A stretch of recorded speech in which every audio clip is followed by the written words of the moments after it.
On the 20th of June 3018, the Nazgul crossed to Anduin to hunt for the One Ring. Over 100 days later, despite their quest being marred by treachery and failure, they came within a literal arm's length of success, trapping the ring-bearer, Frodo Baggins, at Weathertop.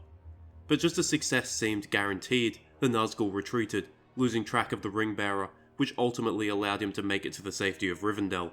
So how did the Witch King and the Nazgul snatch defeat from the jaws of victory, and why did it happen? The events at Weathertop are fairly well known, but I'll go over them again briefly. After leaving Bree on the 30th of September, Frodo and his companions, now led by Aragorn, journey eastwards through the wilderness, eventually reaching Weathertop on the 6th. They approach the hill from the north, careful to avoid being seen, as they plan on using the hill to scout out the surrounding area. Unfortunately, the Nazgul are watching the hill, and that night, they attack the camp. Fearing for his life, Frodo puts on the One Ring, isolating himself from his companions, and the Witch King stabs him with a Morgul blade. Yet at what seems like their moment of triumph, the Nazgul retreat. This has led to confusion amongst some of the fan base, and I think it's justified. If the Witch King was able to stab Frodo, why did he not take the extra few seconds to relieve him of the One Ring too? The book does provide an explanation for the Nazgul's initial withdrawal.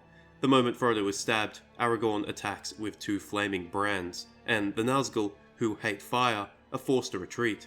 But when the Nazgul do not regroup and return, and instead seem to leave without a second effort, Aragorn is initially confused. He eventually comes to the conclusion that the Nazgul were not expecting resistance, and believe that stabbing Frodo with a Morgul blade will do their work for them. Frodo will not be able to travel much further, and will quickly turn into a wraith, and then he will willingly take the One Ring to the Witch King. From the reader's perspective though, it seems like the Nazgul are purposely being stupid here. They could, presumably, easily come back and finish the job, but because the plot demands it, they need a flimsy excuse to stay away for a while. And like I said, if you've only read the Lord of the Rings books, or if you've only seen the films, it's rather easy to come to the conclusion that it's just lazy writing. But Aragorn only knows half the story, and from an excerpt of The Hunt for the Ring, which was published in the Lord of the Rings Reader's Companion, Tolkien gives us the explanation by providing us with the Witch King's perspective during the event.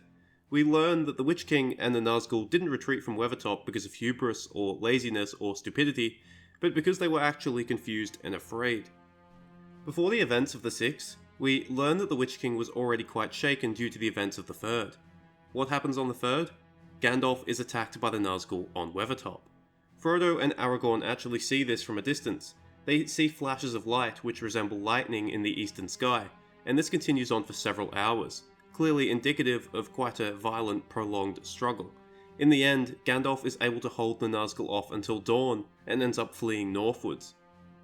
So when the Witch King and 4 of his brethren attack Frodo on Weathertop, they're fresh from a massive battle which occurred only 3 days earlier. As Aragorn correctly guesses, the Nazgul are not expecting any resistance when confronting the Ringbearer, but much to their dismay, there is resistance. Before being stabbed, Frodo shouts the name Elbereth, and attacks the Witch King with his Barrow-blade.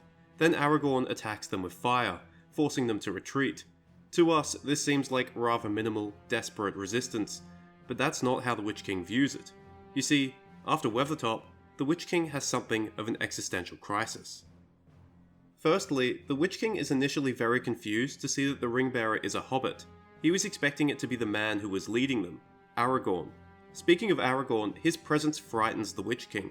He doesn't know Aragorn's actual identity, but he quickly realizes that Aragorn isn't just a standard ranger and is far more powerful than he comes across. The chief weapon of the Nazgul is fear, but Aragorn is not afraid of them, so he immediately poses a much greater danger than most of their enemies. But interestingly enough, the Witch King is actually more fearful of Frodo. When Frodo shouts Elbereth, it does 2 things. Firstly, the word Elbereth is the Sindarin name for Varda, Queen of the Valar, and the mere mention of her name demoralizes the Nazgul. And secondly, it associates Frodo with the elves, which causes the Witch King to be unsure of who or what the Ringbearer actually is. So just by shouting that name, Frodo unwittingly instills doubt and fear into the mind of the Witch King. There's more to this though. Frodo stabs at the Witch King with his sword. He misses, only managing to cut away a piece of the Witch King's cloak, but in the chaos, the Witch King actually recognizes the weapon. He identifies it as a barrow blade, and realizes that Frodo could have only found the weapon in one place. the Barrow Downs, which gives the Witch King the impression that Frodo must have had the strength to overcome a Barrow-wight, further adding to his mystique. However, it's not the implication that most greatly affects the Witch King, it's the presence of the weapon itself. The Barrow Blades were daggers forged by the ancient Dunedain of Cardolan, imbued with enchantments that made them especially potent against wraiths. At the Pelennor Fields, we actually see what happens when the Witch King was stabbed by one wielded by Merry. It seemingly paralyses him, giving Éowyn the chance to kill him. So at Weathertop, the Witch King came within millimeters of what might have been certain death, and only realised it after it had happened. So upon retreating from Weathertop, the Witch King had a lot to think about. Who is the Ringbearer? Is he in league with the elves? How did he get his hands on a Barrow Blade? Who is the Ranger? Why is he not afraid? Why is he not the Ringbearer? It's only after he retreats from Weathertop that the Witch King begins to perceive just how dangerous this mission really is for him. The Witch King is used to being a commander, a king, and when he does show up to battle, he's used to his enemies fleeing in terror. But in the last few days, he's encountered a wizard who has repelled him with lightning summoned from the heavens, he's encountered a fire-wielding ranger who is not afraid of him, and he's encountered a group of hobbits who are armed with weapons specifically designed to kill him. So the Witch King finally understands that, yeah, I could die during this mission, and that's probably not a thought he has had too often. While the Witch King is not a coward, he's still afraid of death. This crisis is enough to paralyze him for an entire day, and his four companions, who are probably equally as dismayed, end up scattering. During this moment of weakness, a lapse in concentration, they neglect to watch Weathertop and the east-west road, but as Aragorn correctly guessed, the Witch King thinks Frodo will be finished sometime in the next 2 days, and won't be going anywhere. The next day, the Witch King comes to his senses.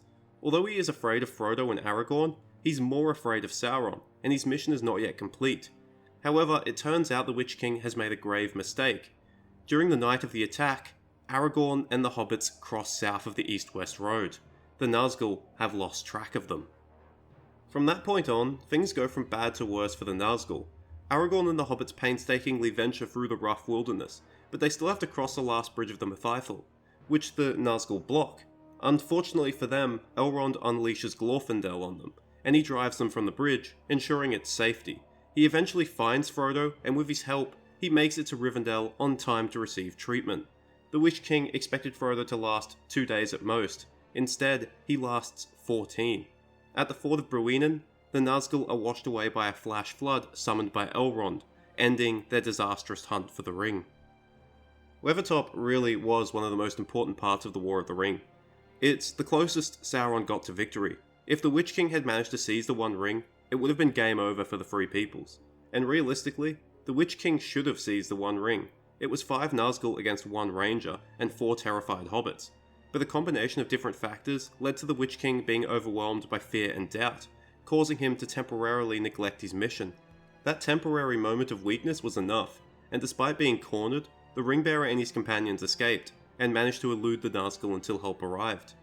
It might be a bit of a stretch to say that the Witch King was responsible for his master's defeat, but if he had steeled himself and remained focused, it almost certainly could have been avoided, and he might have instead been responsible for his master's victory.